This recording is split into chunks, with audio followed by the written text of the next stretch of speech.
Morning, everyone. Thank you very, very much for being with us today as we are excited to talk about the largest seizure of fentanyl in the history of the Sheriff's Office. And this is all about remarkable work into the two largest drug cartels in Mexico. But before I do that, let me introduce to you, first and foremost, our prosecutor, Brian Haas, state attorney for the 10th Judicial Circuit, and in my estimation, the finest prosecutor, not only in the state of Florida, but anywhere in the United States. He does the right thing. He's going to speak to us in a little while. We also have Austin Leal from Auburndale Police Department with us today, Terry Story with us, Mark Brutnell from FDLE, and he's going to also speak today. We have Chris Nelson, Brandon Sheely, who's a supervisor. We have Javier Lopez from Border Patrol with us, Michael Garland from HSI, Jim Gill from U.S. Postal Inspection Service. Why do I list them? Because when you do investigations of this magnitude, no single agency can successfully do them. It takes us all working together. And let me underscore that there's no light between any of us. We're shoulder to shoulder to protect the people of the United States from this evil, evil drug, fentanyl. And I want to highlight before I start giving you the details, and I'm going to give you a 30,000-foot view of this, because obviously there will be other investigations into these cartels. But I want to give you an example. Between 2018 and 2023, 340,000 people died of fentanyl overdose deaths in the United States. Did you hear what I said? I didn't stutter. You can't count that high on your fingers and toes. 340,000 people in the United States died of fentanyl overdose between 2018 and 2023. What's important to recognize that? Why it's important to recognize that is simply this. Do you see anyone in the United States up in arms about that? Anyone? Do you see anyone saying, we've got a crisis on our hands? Do you see anyone saying, we have an epidemic on our hands? Do you see it leading the evening news? And the answer to all of that is no, no, no. Well, in fact, we do have a crisis when 340,000 people have died in 5 years in the United States of America from this overdose of fentanyl. So I ask you this. What would we be doing if 340,000 people died from the food served in the cafeterias at elementary schools in that period of time? How would we react? How would we react if 340,000 people died in county jails from us feeding bad food?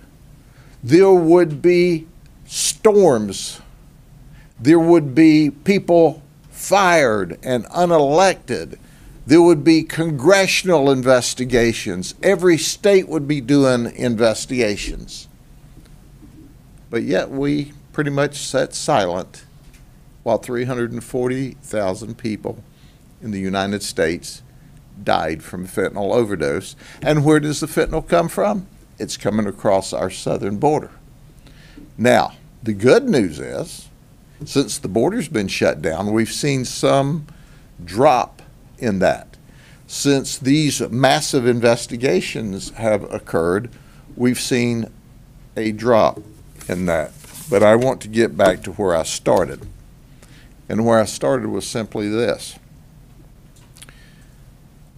We all work together to protect people and keep people alive and safe.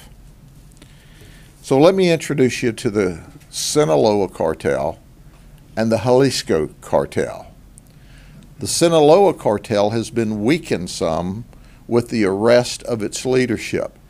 They're actually working together some with the Jalisco cartel, which is the two largest drug trafficking organizations in Mexico.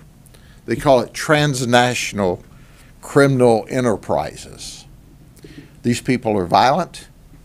These people want your money, and they don't care whether or not they take your life. So we start out with these two groups of very dangerous people delivering a very dangerous drug. This is not the only drug that they deal with, but we're going to focus on fentanyl today. I'll give you really the 30,000-foot overview. It started in July of 24 with a fentanyl pill investigation. Between July 24th to January of 25, there were 8 kilos of fentanyl pills, or 80,000 pills, that came in from Phoenix. They came across the border in Mexico to Phoenix and ultimately to us. There were 6 operations during this total time with about 8 kilos of drugs that were seized. And then in April 28th of 25, we seized 4 more kilos, 40,000 more pills. It was delivered by Regina Headsmith of the Sinaloa cartel. So these are the 2 representatives we arrested from the Sinaloa cartel. These are the folks that were assigned to the Jalisco cartel in the pending operations. So we ultimately arrested her for delivering 4 kilos of fentanyl pills, and she delivered those to Lakeland, Florida. She was ultimately arrested on June the 19th in Maricopa, Arizona, Maricopa County, Arizona. And then there was Adrian Munga. He flew from Phoenix to Tampa to Bartow to pick up the cash for the 4,000 pills. He was arrested on June the 17th when he came a second time to bring us 4 kilos of. So between all of their transactions, we seized 35 pounds of fentanyl pills, or about 160,000 pills. Now, 1 pill is a hit, 1 pill. But understand, we had 160,000 hits. But that's not enough. The good dealers will tell you when you buy these fentanyl pills that, hey, if your body's not used to it, don't take more than a half pill, or we suggest you start with 1/4 of a pill because it'll kill you. Now, your drug dealer's telling you that you should start with 1/4 pill because if you're not an experienced doper, it'll kill you. Then move up to a half pill and then a full pill. These pills are pressed in Mexico. There's no quality control over this. So you don't know how powerful this pill is. But 160,000 pills. Now this Jalisco operation was totally separate. It was not pills. This Jalisco operation was all powder or bricked up. And it also came from traffickers out of Mexico, not related to the pill side. And the investigations started and proceeded when let me get past my notes here, because we took the Sinaloa group off, and then we started working on April 2025 on the powdered operation. And we worked from Alberto Diaz. He flew from California to Tampa to Bartow, and he brought drugs. He was a transport guy. Oh, by the way, he brought his daughter with him. The two of them were involved in transport. We learned that they transported for the Jalisco operation and also picked up money. We found out that Gloria Trujillo Duque, who's 44, from Atlanta, she brought 5 kilos that originated in Mexico. She came from Atlanta, and she was the money person for the cartel. Her job was to do the finance. Keep in mind that in addition to that, we had a cousin to Miguel who brought 5 kilos in. She's the only one that's on an immigration hold for violating her permit to come 25 miles inside the U.S. border. Somehow when she ended up here, we calculated she was just a little past her 25-mile limit. On April 28th, we got 5 kilos from Mexico. And how are they delivering it to us? In batteries. You see the pictures, and it's in the battery. That's right. So when you see someone on the side of the road maybe putting a new battery in their car, you think to yourself, they've got a bad battery. They had to get another one. Well, what we know is 5 kilos of fentanyl will go in this battery. Now, let me tell you this. The battery still works, okay? So they rigged the battery so that it cranks the car. It actually works. And then they just take the battery out, deliver the battery to you.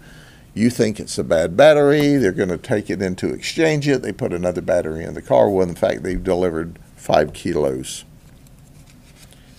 May 24th, we take a delivery in Auburndale. The Auburndale police were vital in this operation.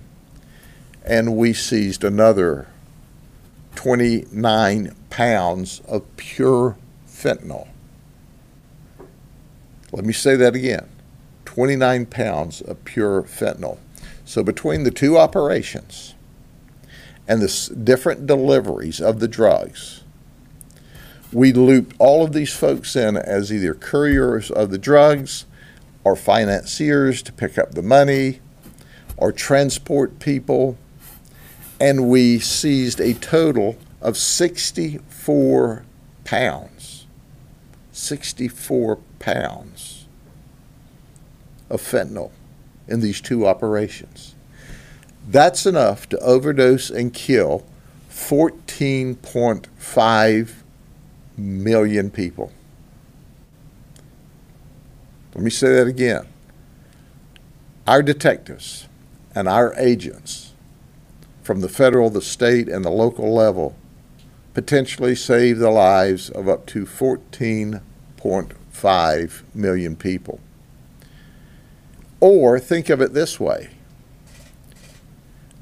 We seized enough drugs to overdose and kill everyone in the state of Ohio, or everyone in the state of Pennsylvania, or everyone in the state of Illinois, and have drugs to kill people left over.